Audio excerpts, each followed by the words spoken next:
Je dois rappeler ici que c'est le Rwanda qui nous agresse. ndashaka kubibutsa hano ko ari u Rwanda rutugabyeho ibitero.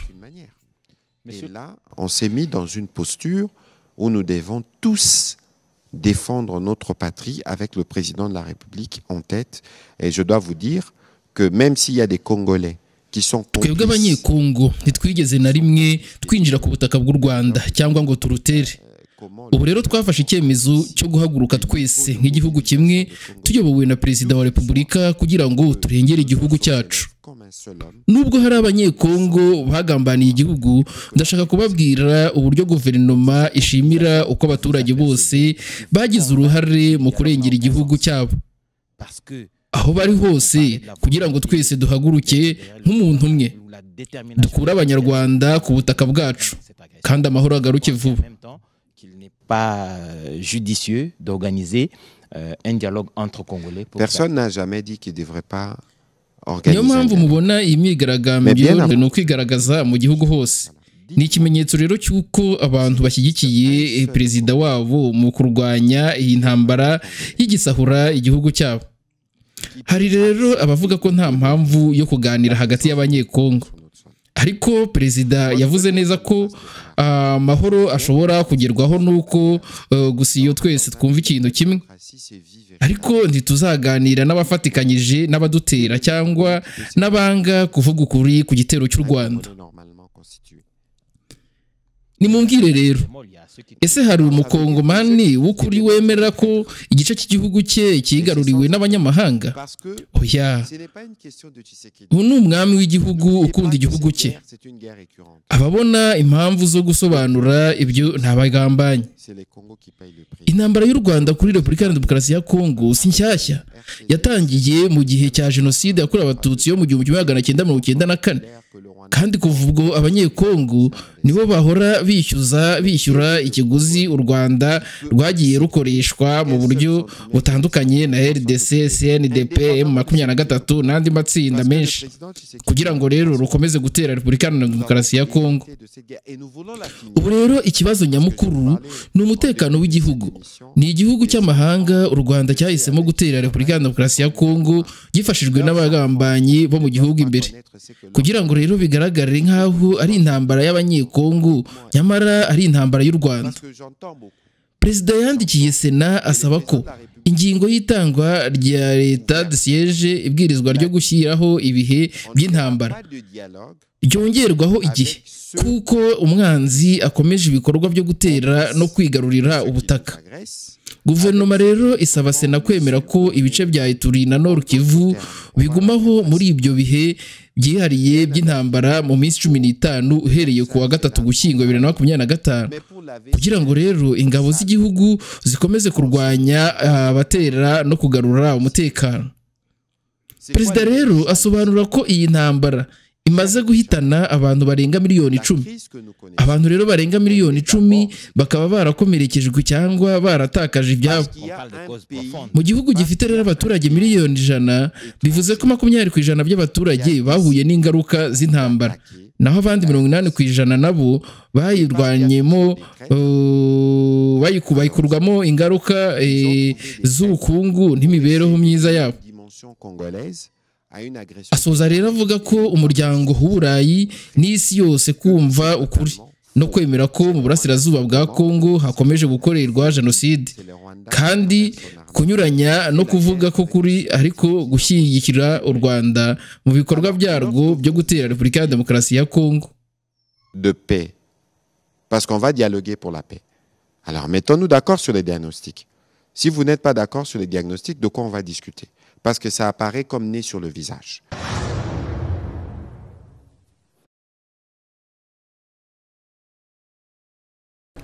Honorable président du Sénat, honorable membre du bureau du Sénat, honorable sénateur, j'ai l'honneur et le devoir républicain de soumettre à votre mu magambo rero makeya muyaya icyo yavugaga, icyo yabwiraga itangazamakuru, yavuga ko icyambere ari uko u Rwanda ari rwo rwatangije intambara kuri Kongo. Icya kabiri nuko abanyekongo bose bagomba guhaguruka bakarengera igihugu cyabo. Icya gatatu yavuze nuko nta n'uduce tw'igihugu tugomba gutwarwa n'amahanga. Naho icya kane yagaragaje yuko guverinoma isaba ko cyangwa se etat de siège ikomeza muri Ituri na Nord Kivu. Icya gatanu, iyi ntambara imaze guhitana abantu barenga miliyoni 10. Icya gatandatu yasorejeho yavuze yuko guverinoma isaba ko jenoside iri gukorwa mu burasirazuba bwa Kongo yemerwa n'amahanga. Ni The Quick Times News rero nk'ibisanzwe nta kindi usabwa uretse kureba hasi ndetse subscribe ugakandaho, hanyuma tugakomeza kubana 5 kuri 5 muri aya makuru ndetse n'ayandi. Reka rero mbareke mukomeze mukurikirane iki kiganiro cyakorewe muri Sena, nabo bavugaga yuko bakomeje guhangakishwa nuko batewe n'u Rwanda amahanga arebera. Reka rero tubarekereho iyi nkuru muze kuyikomeza, nyuma turabashyiriraho iki kiganiro cyose cya Muyaya uko cyakabaye. Honorable président du Sénat, honorable membre du bureau du Sénat, honorable sénateur, j'ai l'honneur et le devoir républicain de soumettre à votre auguste assemblée pour examen et adoption le projet de loi autorisant la prorogation d'état de siège sur une partie du territoire national, tel qu'adopté par le Conseil des ministres lors de sa réunion du vendredi 24 octobre 2025. L'Est de notre pays demeure le théâtre d'une guerre d'agression et d'une occupation illégale menée par le Rwanda et ses supplétifs, AFC M23, auxquels se greffent plusieurs groupes armés locaux et étrangers sémant la mort et désolation dans les provinces de l'Ituri et du Nord Kivu. Face à cette agression persistante, Son Excellence, Monsieur le Président de la République, chef de l'État, garant de l'unité nationale et de l'intégrité territoriale, a par ordonnance numéro 25/015 du 3 mai 2021 proclamé l'état du siège dans ces deux provinces en application des articles 85, 144 et 145 de la Constitution. Honorable Président du Sénat, honorable membre du bureau du Sénat, honorable sénateur, malgré les avancées enregistrées sur le terrain, l'objectif de pacification totale n'est pas encore atteint. L'ennemi se réorganise, multiplie les provocations et persiste dans son entreprise de déstabilisation. Dans ces contextes, la prorogation de l'état de siège s'impose comme une mesure de nécessité nationale et de légitime défense. Conformément à l'article 144, alinéa 5 de la Constitution, cette prorogation ne peut intervenir qu'avec l'autorisation du Parlement saisi par les chefs d'État après délibération du Conseil des ministres.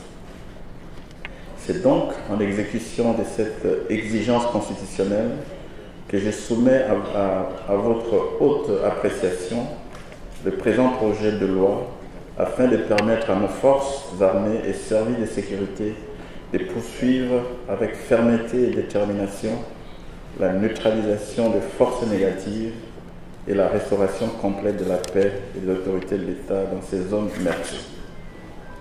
Le projet de loi que je vous présente se compose de 3 articles. L'article 1er autorise la prorogation d'état de siège sur les provinces de l'Ituri et du Nord Kivu pour une durée de 15 jours à compter du 3 novembre 2025. L'article 2e abroge toutes les dispositions antérieures contraires. L'article 3e fixe l'entrée en vigueur de la présente loi à la date de sa promulgation.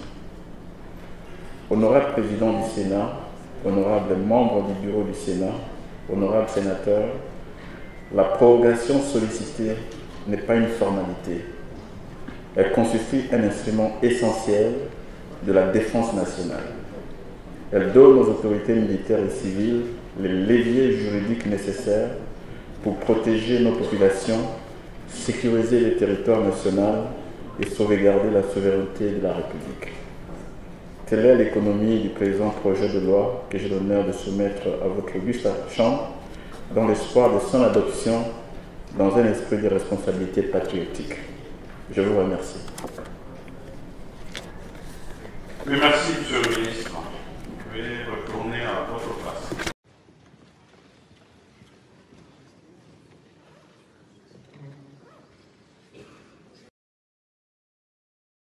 Mesdames et messieurs, mon pays vit actuellement un drame que le monde n'a jamais connu.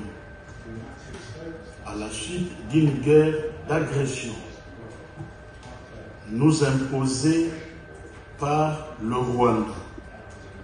Nous comptons aujourd'hui plus de 10 millions de morts et plus de 10 millions de victimes survivantes, et pour une population évaluée aujourd'hui à 100 millions d'habitants, ça signifie que 20% de notre population est impactée directement par cette guerre d'agression, et vous ne pouvez vous en douter, les 80% de la population en pâtissent aussi, parce que lorsqu'on doit faire la guerre, cela a un impact sur l'économie générale du pays. Je demande au Conseil de l'Europe de reconnaître les génocides commis en RDC. Votre silence sur les génocides est compris par le Rwanda comme un acte d'encouragement. Lors du dîner que nous avons eu hier autour de la table, l'un des représentants des États ou l'un des membres du comité exécutif a dit que la neutralité ne protège pas les victimes. Au contraire, elle encourage l'agresseur.